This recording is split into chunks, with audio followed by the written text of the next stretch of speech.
గౌరవనీయులు శ్రీ నామా నాగేశ్వరరావు గారు, మహబూబాబాద్ ఎంపీగా పోటీ చేస్తున్న శ్రీమతి కవిత గారు,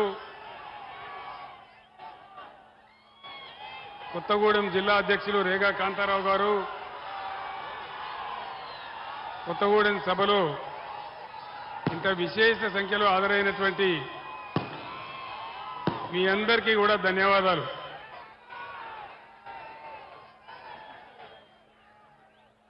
కొత్తగూడెం జిల్లా తెలంగాణ ఏర్పడ్డ తర్వాత రాష్ట్రాల విభజనలో భాగంగా మనం కొత్తగూడెం జిల్లాను ఏర్పాటు చేసుకున్నాం.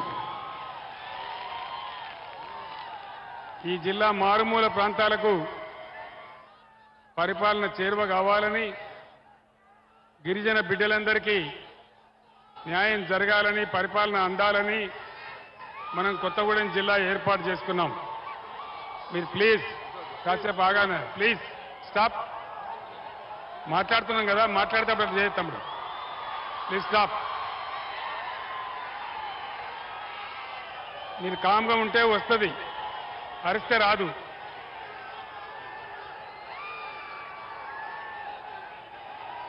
మీరు కామ్గా ఉంటే వస్తుందా, కామ్గా ఉండాలా. ఈ అరిస్తే ఎక్కడికి రాదు.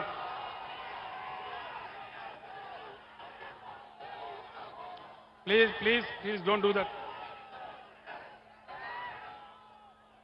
కొత్తగూడెంలో మెడికల్ కాలేజీ పెట్టుకున్నాం, ఇంజనీరింగ్ కాలేజీ పెట్టుకున్నాం, పట్టణాన్ని కూడా బ్రహ్మాండంగా తీర్చిదిద్దుకున్నాం. మీ అందరికీ చరిత్ర తెలుసు.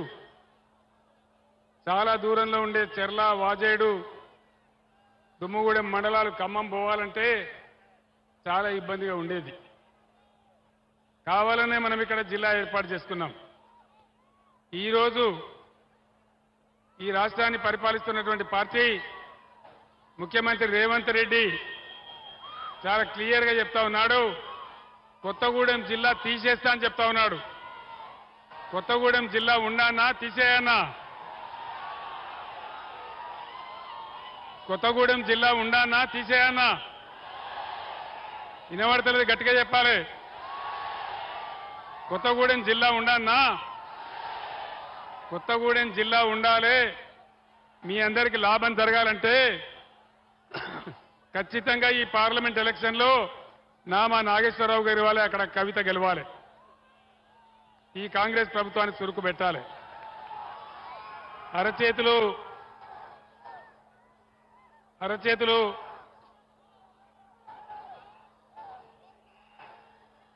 అరచేతిలో వైకుంఠం చూపించి అడ్డగోలు వాగ్దానాలు చేసి ప్రజలను దారుణంగా మోసం చేసింది కాంగ్రెస్ పార్టీ.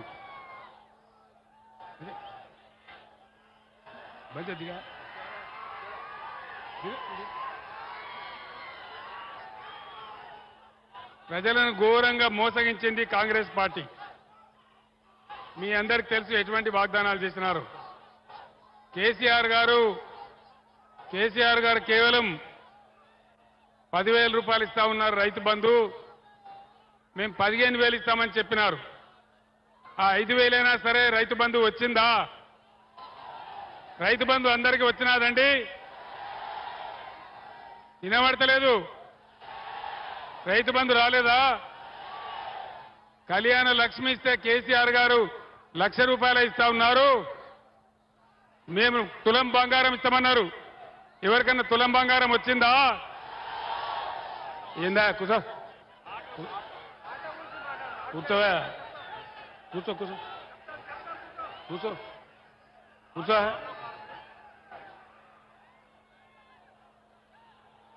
ఈరోజు మహిళలకు ప్రతి ఒక్కరికి కూడా 2,500 రూపాయలు ఇస్తామన్నారు. వచ్చిందా ఎవరికైనా? కేసీఆర్ కేవలం 1,00,000 రూపాయలే రుణమాఫీ చేశాడు.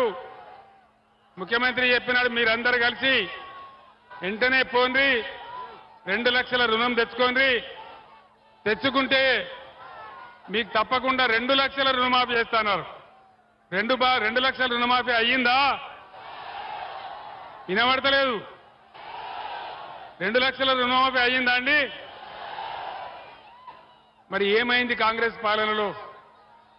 మేము అధికారంలోకి రాగానే 6 గ్యారంటీలకు చట్టం చేసి చట్టబద్ధత కల్పించి మీ అందరికీ కూడా న్యాయం చేస్తామని చెప్పి ఆనాడు వాళ్ళు చెప్పినారు.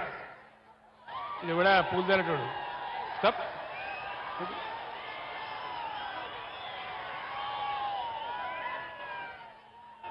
ఏది కూడా చేయలే, ఏ ఒక్క హామీ చేయలే. మరి ఏం చేస్తారు వీళ్ళు? ఆనాడు 24 గంటల కరెంట్ వచ్చింది రైతాంగానికి. ఈరోజు కరెంట్ వస్తుందా? కరెంటు కోతలు అవుతున్నాయా? మరి ఏమైంది కరెంటుకు? కేసీఆర్ ఉన్నప్పుడు ఒక రెప్పపాటు కూడా పోనటువంటి కరెంటు ఇప్పుడు ఎక్కడికి మాయమైపోయింది. ఇదే జిల్లాలో ఒక గిరిజన గూడెం ఉంటుంది పినపాక నియోజకవర్గంలో.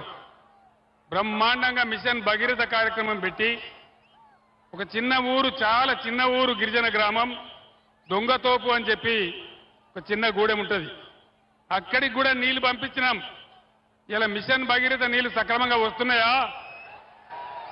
వస్తున్నాయా? అక్కడ ఇబ్బంది జరుగుతూ ఉంది. అదేవిధంగా గిరిజన బిడ్డలకు 3 ఫేజ్ కరెంట్ ఇవ్వాలని, బ్రహ్మాండంగా అందరికి కూడా వ్యవసాయం జరగాలని, వాళ్ళ పంటలు పండాలని, వాళ్ళందరికీ కూడా కోట్లాది రూపాయలు ఖర్చు పెట్టి 3 ఫేజ్ కరెంట్ ఇప్పించినాం. ఇవాళ అక్కడ కూడా మోటార్లు కాలుతా ఉన్నాయి, పొలాలు ఎండిపోతా ఉన్నాయి, రైతులు బాధపడతా ఉన్నారు. ఈ విధంగా కొత్తగూడెం జిల్లాలో బీఆర్ఎస్ ప్రభుత్వంలో మొత్తం తెలంగాణ రాష్ట్రంలోనే అతి ఎక్కువ పోడు పట్టాలు ఇచ్చింది బీఆర్ఎస్ ప్రభుత్వం. 1,55,000 ఎకరాలకు పోడు పట్టాలు అందించినాం. వెంటనే రైతు బంధు కూడా వేసినాం, రైతు బీమా కల్పించినాం.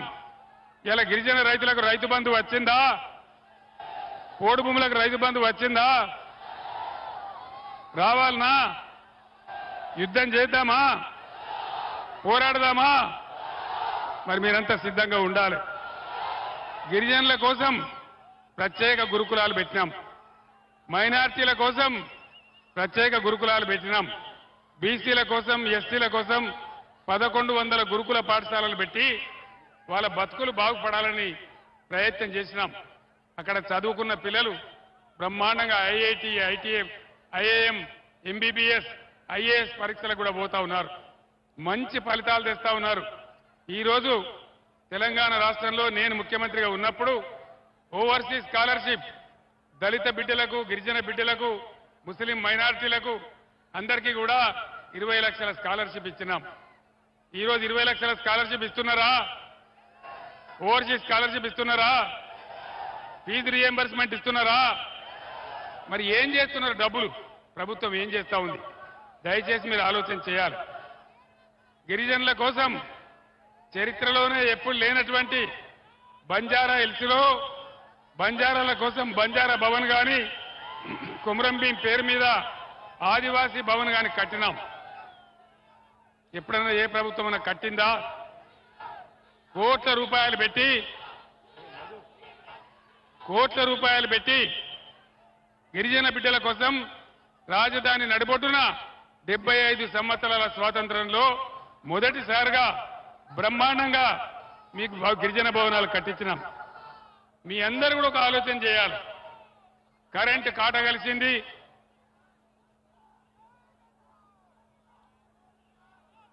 ఈరోజు ఇది కూడా తీసేయి.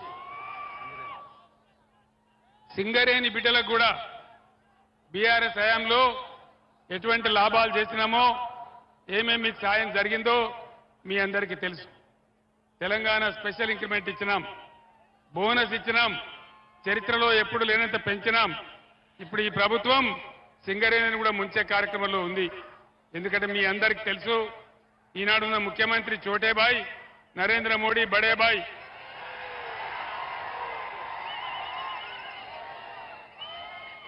నేను ముఖ్యమంత్రిగా ఉన్నప్పుడు మనకు సింగరేణి బొగ్గు ఉండంగా కూడా ఇదే నరేంద్ర మోడీ మీరు అదాని ఆస్ట్రేలియా నుంచి తెచ్చేటువంటి బొగ్గు దిగుమతి చేసుకోవాలి, అని నా మీద పంచాయతీ పెట్టినాడు.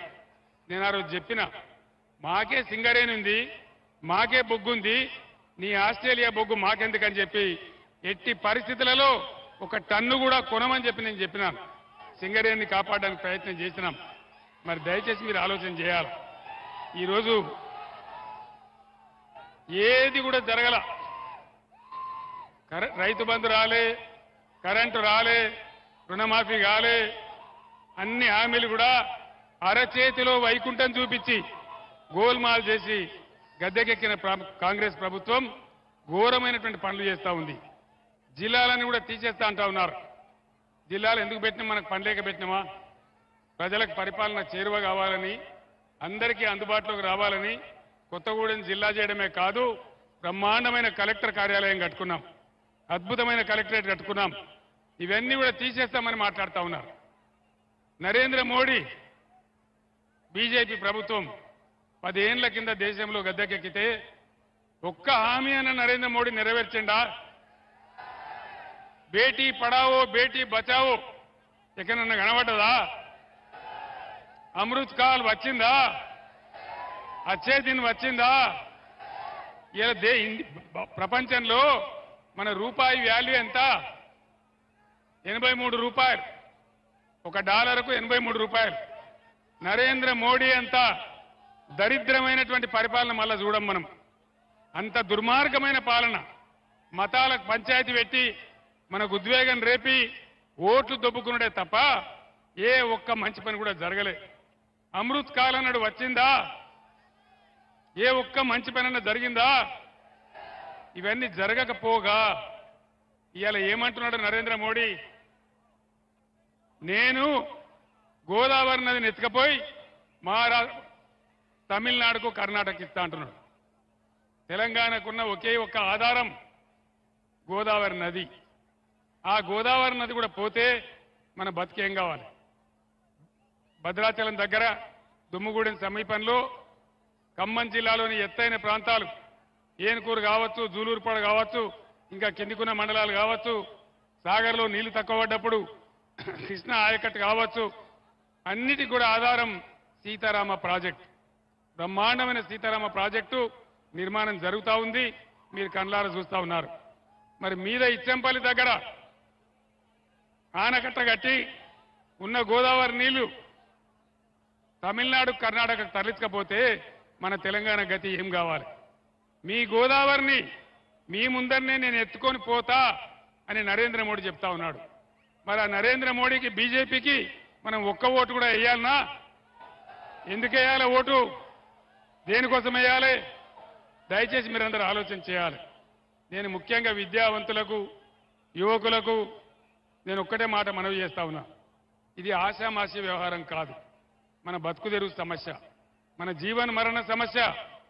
మొత్తం తెలంగాణకు గోదావరిని లేకుండా చేస్తా అంటే మరి ఈనాడు ఈ రాష్ట్ర ముఖ్యమంత్రి ఎందుకు మాట్లాడడం లేదు? ఎందుకు కుయ్యమంటలేడు? ఎందుకు కుట్టుకుమంటలేడు? దాని వెనుకున్న మతలవేంది? దయచేసి ఒకసారి ఆలోచన చేయాలి. ఈ విధంగా మన కళ్ళ ముందే మనల్ని మోసం చేస్తా అంటున్నాడు. నేను ముఖ్యమంత్రిగా ఉండే రోజులో నరేంద్ర మోడీ ఒక కండిషన్ పెట్టినాడు. కేసీఆర్, నువ్వు ఖచ్చితంగా రైతుల బాయిలకు మీటర్లు పెట్టాలి అంటాడు. నేను చెప్పిన, నా తల తెగి పడ్డా నేను మీటర్లు పెట్టా అని చెప్పిన. మరి అలా ఈ చోటే బాయి బడే బాయి కాంగ్రెస్ కు బీజేపీకి ఓటేస్తే ఏమైతుంది? ఏం జరుగుతుంది? ఏ రకమైన పరిస్థితులు వస్తాయి? ఖచ్చితంగా మళ్ళా మోటార్లకు మీటర్ పెడతారు. తస్మాత్ జాగ్రత్త అని మనవి చేస్తా ఉన్నా. తెలంగాణలో మీటర్లు పెట్టొద్దంటే ఖచ్చితంగా తెలంగాణ కోసం పేగులు తెగ కొట్లాడే బీఆర్ఎస్ ఎంపీలే గెలవాలి. నామా నాగేశ్వరరావు గెలవాలి, కవిత గెలవాలి. కాంగ్రెస్ పార్టీ ఏం చేసింది? కాంగ్రెస్ పార్టీ ఫ్రీ బస్ అని పెట్టింది. ఫ్రీ బస్ పెడితే ఏమైంది? ఆటో రిక్షా వాళ్ళు రోడ్డున పడ్డారు. ఇలా ఆటో వాళ్ళ బతుకులు ఏమైనాయి? ఆటోల గతి ఏమైంది? వాళ్ళు ఇలా ఆత్మహత్యలు చేసుకుంటా ఉన్నారు. ఆటో రిక్షా కార్మికుల బతుకులు బాగుపడాలంటే ఏం కావాలా భయ్ నీకు? ఆటో రిక్షా వాళ్ళ బతుకులు బాగుపడాలంటే ఖచ్చితంగా మన బీఆర్ఎస్ ఎంపీలు గెలవాలి. వాళ్ళకి న్యాయం జరగాలి. ఏ వర్గం కూడా పట్టించుకోకుండా ఇవాళ గురుకులాలు పెట్టినాం. ఆ గురుకులాల గతి ఏమైతా ఉంది? ఆ గురుకులాలలో కలుషిత ఆహారం తిని అమ్మాయిలు బీమార్ అవుతా ఉన్నారు. భువనగిరిలో ఒక అమ్మాయి చచ్చిపోయింది. అంటే మీకు ఇంత పట్టింపు లేదా? పేద విద్యార్థులంటే అలుసా? ఈ రకంగా అన్ని అబద్ధాలు చెప్తూ ప్రతి ఒక్క మాట కింది మీద మాట్లాడుతూ మీరు ఇలా గోయం చేసేటువంటి కార్యక్రమాలు చేస్తూ ఉన్నారు. మీ అందరినీ కూడా నేను కోరేది ఒకటే, ఖచ్చితంగా తెలంగాణ సమస్యలు, తెలంగాణ నదుల నీళ్లు తెలంగాణకే చెందాలంటే, తెలంగాణకు కేంద్రం నుంచి నిధులు రావాలంటే, తెలంగాణ అస్తిత్వం ఆత్మగౌరవం నిలబడి ఉండాలంటే ఖచ్చితంగా ఈరోజు బీఆర్ఎస్ వాళ్ళు అయితేనే బ్రహ్మాండంగా పోరాటం చేస్తారు. ఇవాళ నరేంద్ర మోడీ మన తెలంగాణకు వచ్చిండు. అందులో ఒక సభలో మాట్లాడిండు. ఏం మాట్లాడతాడు ఆయన? రేవంత్ రెడ్డి ఈ రాష్ట్ర ముఖ్యమంత్రి ఆర్ ట్యాక్స్ వసూలు చేస్తా ఉన్నాడు అని నరేంద్ర మోడీ మాట్లాడుతూ ఉన్నాడు. అది నిజమే అయితే మీరిద్దరు మిలాఖత్ కాకపోతే మరి వెంటనే ముఖ్యమంత్రి మీద ఎంక్వైరీకి ఆదేశం చేయి, వెంటనే ఈడీని దించు, ఐటీని దించు, ఎక్కడెక్కడ దొంగతనం జరుగుతుందో పట్టుకో. అది చేత కాదు నరేంద్ర మోడీకి. మీదికి నాటకాలు ఆడతారు కానీ ఖచ్చితంగా ఇవాళ వాళ్ళిద్దరు ఒకటే. ఎవరికి ఓటేసినా అది గోదావరిలో వారేసినట్టు తప్ప మన రాష్ట్రానికి వచ్చే లాభం ఏమీ లేదు. నేను ఒక్కటే మాట మీకు చెప్తా ఉన్నా, మీ బిడ్డగా ఆనాడు నేను తెలంగాణ రాష్ట్రం తెస్తా అని చెప్పిన. ఇదే కొత్తగూడానికి చాలాసార్లు వచ్చిన, వందలాది సభలు పెట్టినాం. ఆనాడు నా వెంట ఎవరు లేకపోయినా నా ప్రాణాలు పనంగా పెట్టి తెలంగాణ రాష్ట్రం తెచ్చిన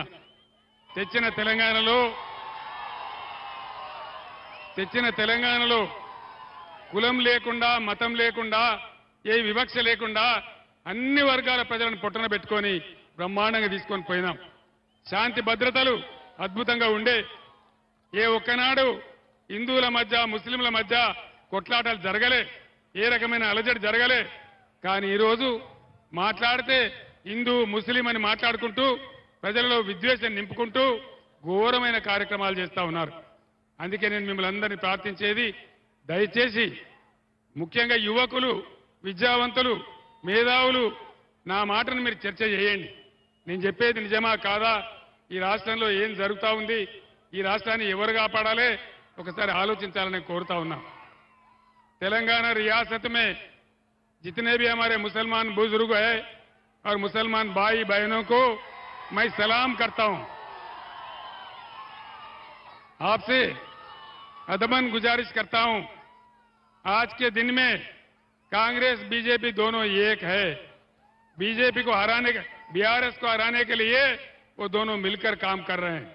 ये आप जानते हैं वो दोनों कैसे पार्टियां हैं, कैसे हैं आप जानते हैं. जिस टाइम में मैं तेलंगाना के लिए जद्दोजहद कर रहा था, उस टाइम में भी मैं कोत्तागुड़े में आया था. उन दिनों में कहा था अल्लाह के घर में देर है लेकिन अंधेर नहीं है, और अल्लाह का करम हुआ, तेलंगाना रियासत हासिल हुआ. इसमें सभी लोगों को, मुसलमानों को, क्रिश्चियनों को, हिंदुओं को, हमारे दलितों को, गिरिजनों को, सबको मैं एक साथ लेके चला. सबके साथ मैंने इंसाफ किया. ये आप जानते हैं आज इस देश में क्या हो रहा है. इस देश को हर हालत में बचाना है. हर हालत में, ये किसी का देश नहीं है. देश में कितने लोग रहते हैं, सारे लोगों का ये हिंदुस्तान है, हम इसको जानते हैं. इसीलिए आपसे गुजारिश करता हूं, आप लोग बीआरएस कायदीन को जिताइए, वोट दीजिए. आपके ताउन से तेलंगाना रियासत को, मैं आपको कसम खा के कहता हूं, मैं जब तक केसीआर जिंदा है तब तक तेलंगाना रियासत एक सेक्युलर रियासत ही रहेगा, अमन रियासत रहेगा, सबको साथ लेके चलेगा. एक बात मैं आपसे कहना चाहूंगा, एक बात, मैं हर रमजान में आप लोगों के लिए तोहफा भेज रहा था, इफ्तार का इंतजाम किया था. क्या रमजान का तोहफा आया? क्यों नहीं आया?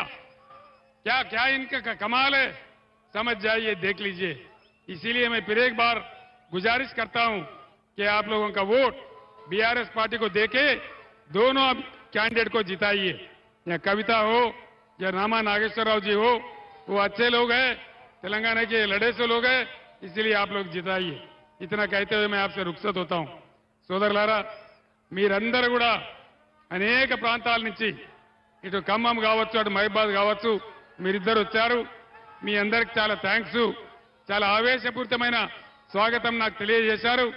ఖచ్చితంగా ఈ చారిత్రక సందర్భంలో బీఆర్ఎస్ ఎంపీలు గెలిస్తేనే తెలంగాణ నదుల నీళ్లు తెలంగాణకు దక్కుతాయి, సెంట్రల్ నుంచి రావాల్సిన నిధులు తెలంగాణకు వస్తాయి.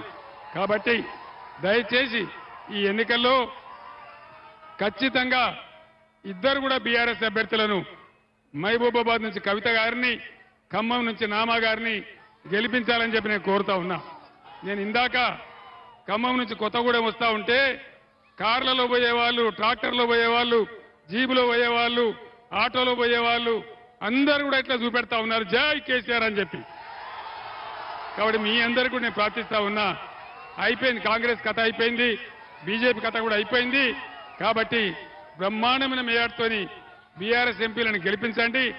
నా కంఠంలో ప్రాణమున్నంత వరకు తెలంగాణ ప్రజల హక్కుల గురించి పోరాడుతూనే ఉంటా అని చెప్పి తెలియజేస్తూ నేను సెలవు తీసుకుంటా ఉన్నా. జై తెలంగాణ, జై తెలంగాణ.